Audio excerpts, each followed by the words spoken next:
Hello everyone, my name is Lawrence, and in this video, I'm going to show you how to configure the opening head and sill and jackstat in FRAMECAD Steelwise. Before we start, let me show you the wall framing assembly with openings, highlighting the location of the jackstat. The first enlarged view shows the header jackstat, which applies to both window and door openings. And the next view is for window opening showing the sill jackstat. Now, let's move into Steelwise and take a look at where to find these settings. You can find this option in panel setting from either the main menu or the ribbon bar. Alternatively, you can type pset shortcut into the command bar. Under the opening option, you can find the head and sill and jackstat.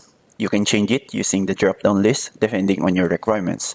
You can apply the jackstat to the header only, or to both head and sill of the opening for any type of the wall, or even set it as not required. We always recommend that the opening and jackstat are present in webbed headers for design integrity and fixed tightly against the jam studs. When the openings are created prior to the panel settings, you can list the opening by typing li shortcut in the command bar and the editor dialog box will pop up. Under the construction options, you will find the head and sill and jackstat setting. Now, let's look at the example. Here in panel L1, we've got 3 openings. The first window, I will set with head and sill jack.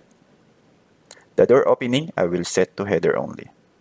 And the last window, I will set as not required. Let's build the panel now and see the result. As you can see, the first window has end jackstat at both head and sill of the opening. And the door opening has an end jackstat.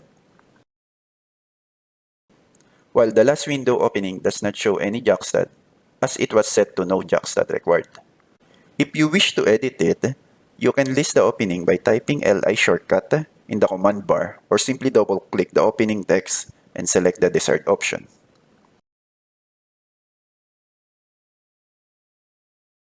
I hope you found this video useful, and thank you for watching.